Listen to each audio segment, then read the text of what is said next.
малейших шагах на этом направлении. И еще раз подчеркну, что Украина для нас это не просто соседняя страна. Это неотъемлемая часть нашей собственной истории, культуры, духовного пространства. Это наши товарищи, близкие, среди которых не только коллеги, друзья, бывшие сослуживцы.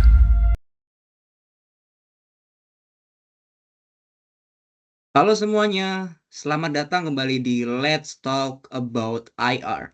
Bersama saya, Rossi, dan hari ini saya mengajak kalian untuk berhenti sejenak, menarik napas, dan mencoba memahami tragedi yang mengguncang dunia. Pembantaian di Bucha. Bucha, mungkin bagi sebagian orang hanyalah nama kota kecil di Ukraina. Tapi bagi para korban, keluarganya, dan dunia internasional, Bucha telah menjadi simbol dari luka yang mendalam.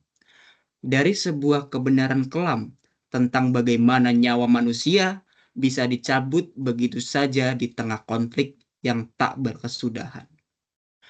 Kita akan membahas apa yang sebenarnya terjadi di sana. Kita juga akan bicara soal kekejaman, soal keadilan, soal harapan, dan juga tanggung jawab moral kita semua sebagai bagian dari kemanusiaan. Saya tidak sendiri, sudah hadir bersama saya rekan-rekan yang luar biasa dari jurusan Hubungan Internasional Undip. Ada Ganen. Halo Ganen. Halo.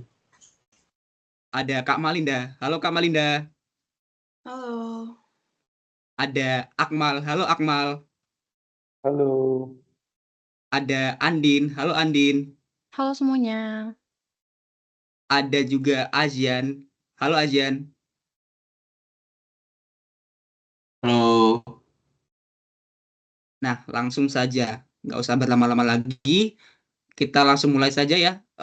Yang pertama, untuk membantu memberikan gambaran awal dari tragedi ini, bisa diceritakan dulu, Ganen?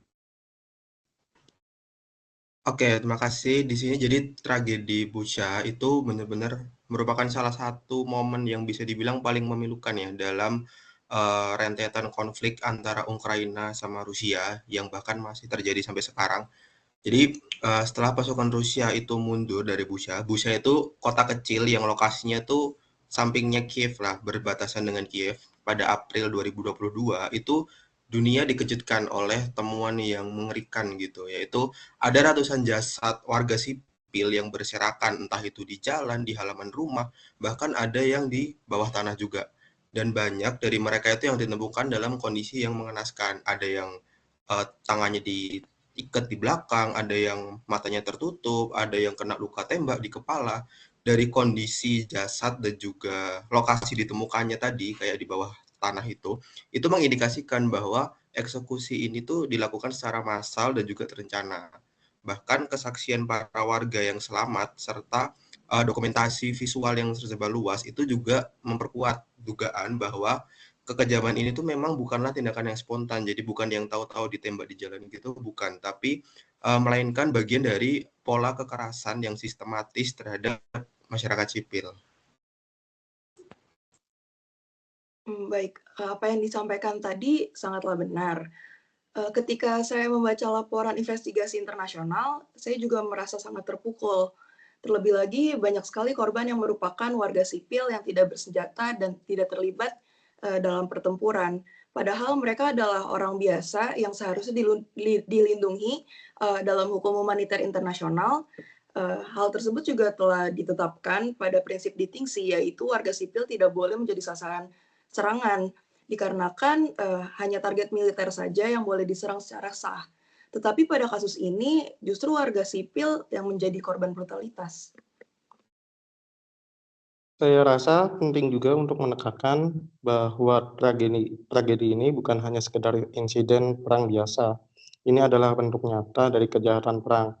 Menurut laporan yang saya baca dari Human Rights Watch mendokumentasikan tidak hanya pembunuhan, tetapi juga tindakan penyiksaan, penjarahan, bahkan kekerasan seksual terhadap warga Bucha Semua ini menunjukkan pola kekerasan yang terencana. Menurut laporan yang saya baca lagi, menyatakan bahwa PBB sejauh ini mendokumentasikan kematian akibat kekerasan terhadap 441 warga sipil, 341 pria, 72 wanita, 20 anak laki-laki, dan 8 anak perempuan. Di 3 wilayah tersebut dalam 6 minggu pertama invasi Rusia saja.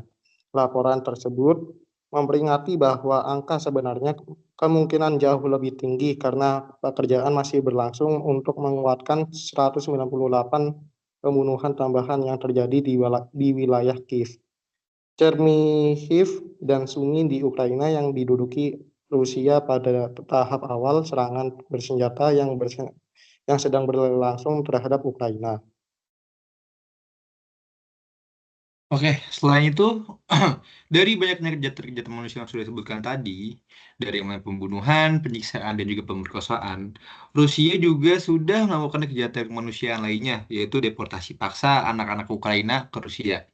Menurut data dari Yale Humanitarian Research Lab atau HRL, ada lebih dari 19.000 anak-anak anak-anak Ukraina dideportasi secara paksa ke Rusia.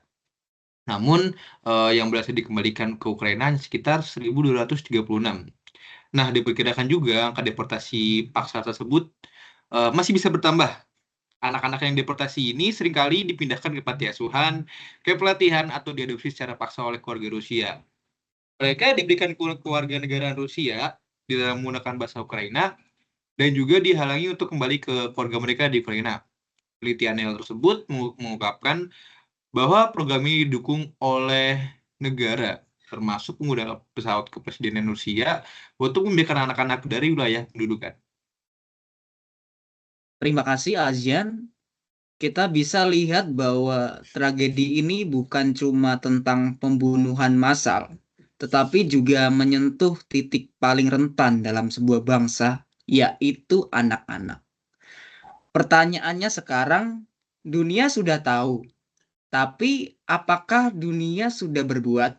Ganen, menurutmu apakah langkah hukum yang diambil selama ini sudah cukup menjanjikan?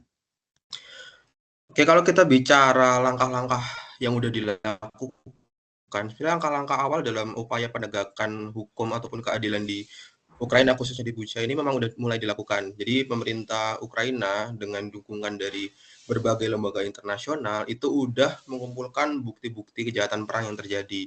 Termasuk ada dokumentasi forensik, ada kesaksian para korban, ada saksi mata, serta rekaman-rekaman visual dari lokasi kejadian seperti di Bucha ini.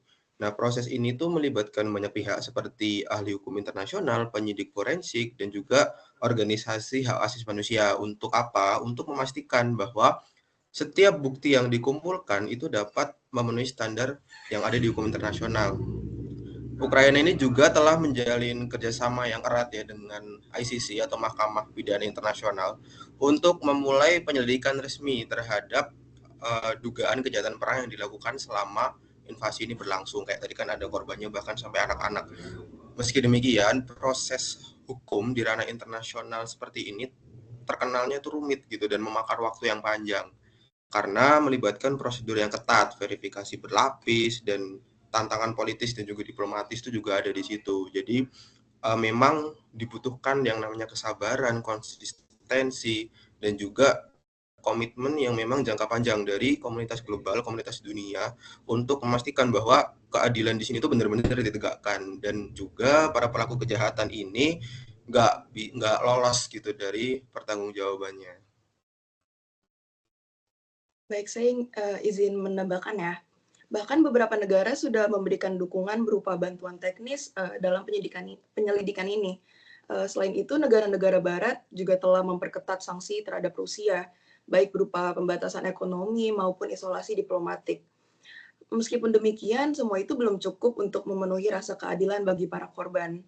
Dalam hal ini, dukungan internasional tentu saja akan terus dibutuhkan untuk memastikan bahwa pelanggaran hukum internasional tidak dapat dibiarkan tanpa adanya konsekuensi. Selain langkah hukum dan politik, kita juga melihat solidaritas global yang luar biasa. Masyarakat internasional menunjukkan dukungan moral melalui berbagai aksi solidaritas, mulai dari demonstrasi hingga penggalangan dana untuk korban. Ini mencerminkan bahwa tragedi Bucha telah menyentuh hati nurani dunia. Rusia mampu menghancurkan sebagian besar wilayah sipil dan artileri massal karena menutup saluran komunikasi. Di Ukraina, bagaimanapun pemerintahan, jurnalis, dan bidang intelijen, sumber terbuka sipil yang sedang berkembang telah menegakkan narasi yang bersaing dengan narasi Rusia tentang perang. Suara-suara Ukraina ini telah menciptakan solidaritas di Ukraina dan mendorong para pemimpin Barat menuju dukungan yang lebih besar bagi negara tersebut. Operasi informasi Rusia telah mungkin lebih berhasil di Tiongkok, Timur Tengah, atau beberapa negara Afrika, tetapi mereka telah kalah dalam pertempuran narasi di Barat. Dan penduduk Ukraina sejauh ini belum memberikan indikasi apapun untuk menyerah secara kolektif. Sebaliknya, didukung oleh keberhasilan militer dan kepemimpinan politik, kebrutalan Rusia tampaknya telah memperkuat tekad Ukraina daripada melemahkannya. Nah, ICC sendiri sebenarnya sudah merespon dengan mengeluarkan surat penangkapan kepada Vladimir Putin pada 17 Maret 2023.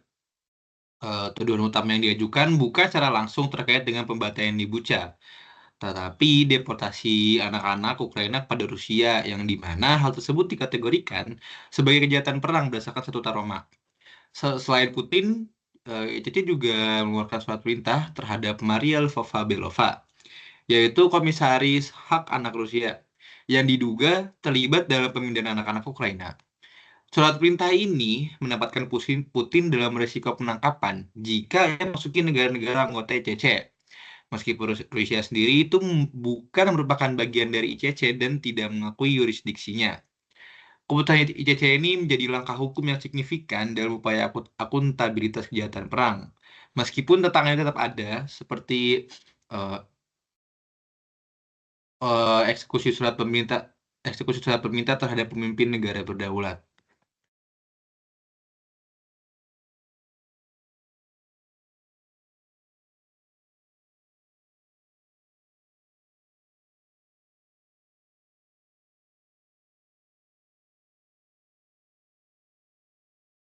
Oh iya, saya rasa ini poin penting bahwa keadilan bukan cuma soal menghukum, tetapi juga soal mengingat dan memastikan bahwa tragedi seperti ini tidak terulang lagi.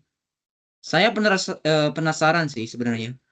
Menurut kalian, apakah tragedi Bucha ini mengubah cara dunia memandang Ukraina? Apakah justru memperkuat posisi mereka di tengah konflik? Oke, kalau kita bicara tentang apakah tragedi di Bucha ini mengubah cara pandang dunia terhadap Ukraina, kayaknya nggak diragukan lagi sih, ya mengubah cara pandang dunia kepada Ukraina karena apa yang terjadi di Bucha ini itu telah memperkuat solidaritas internasional gitu terhadap Ukraina.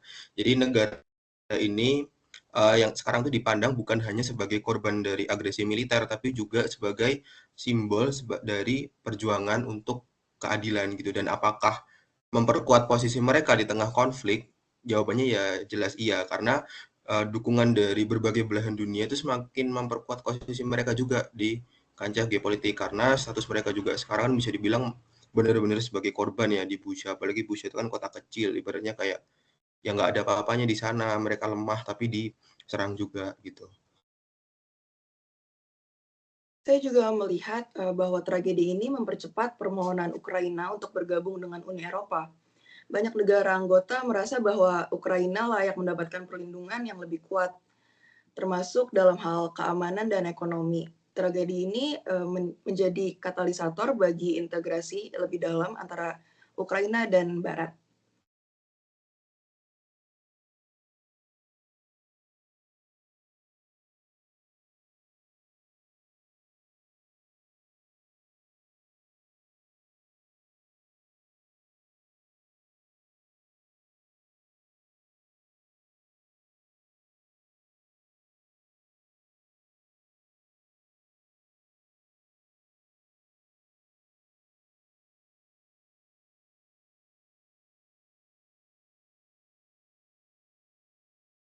Sorry motong Andin, nggak kedengeran.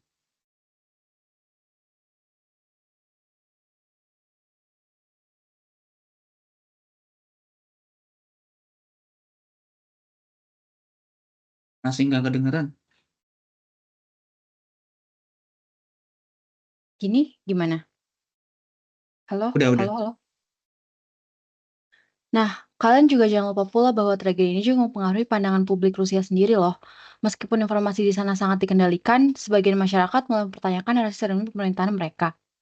Ya, ini mungkin menjadi benih perubahan di masa depan. Meskipun tentunya jalannya tidak mudah, banyak loh warga Rusia yang tidak percaya bahwa pembantaian Bucha benar-benar dilakukan oleh tentara Rusia. Ini karena beberapa faktor.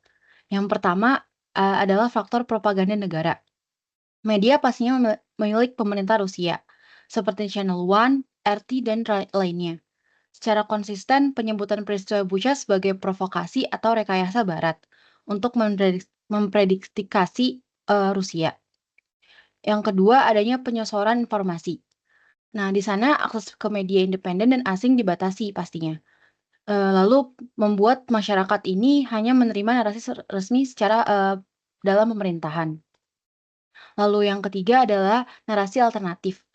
Pemerintahan dan media Rusia menyebarkan teori bahwa jenazah-jenazah yang ditemukan adalah hasil sandiwara, bahwa mayat dipindahkan atau mayat bergerak dalam video. Seperti klaim ini telah dibantah secara luas oleh analisis independen.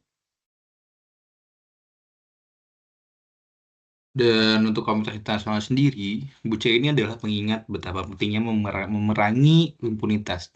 Karena jika kita gagal memberikan keadilan untuk para korban, dan kita membiarkan pelaku ini merasa kejaman yang mereka lakukan ini menjadi kebal hukum, sehingga dapat memberikan domino efek untuk pelaku-pelaku kejahatan lainnya, bahwa mungkin mereka bisa jadi kebal hukum jika melakukan kejahatan perang atau kejahatan kemanusiaan. Dan jelas ini adalah ujian bagi kemanusiaan kita bersama gitu. Luar biasa. Apa yang terjadi di Bucha jelas tidak bisa dibungkam begitu saja. Di tengah perang informasi, di balik semua upaya menutup-nutupi, kebenaran itu tetap mencari jalannya. Dan mungkin itu jadi alasan kenapa kita perlu terus bicara soal ini. Bukan untuk menambah luka, tapi untuk menyembuhkannya. Dengan pengakuan, dengan dukungan, dan dengan suara yang tak berhenti menuntut keadilan. Betul, jadi kita semua punya tanggung jawab moral untuk tidak membiarkan kekejaman ini terlupakan gitu aja. Dan juga kita harus terus mendukung upaya pengadilan dan juga penyebaran informasi yang benar.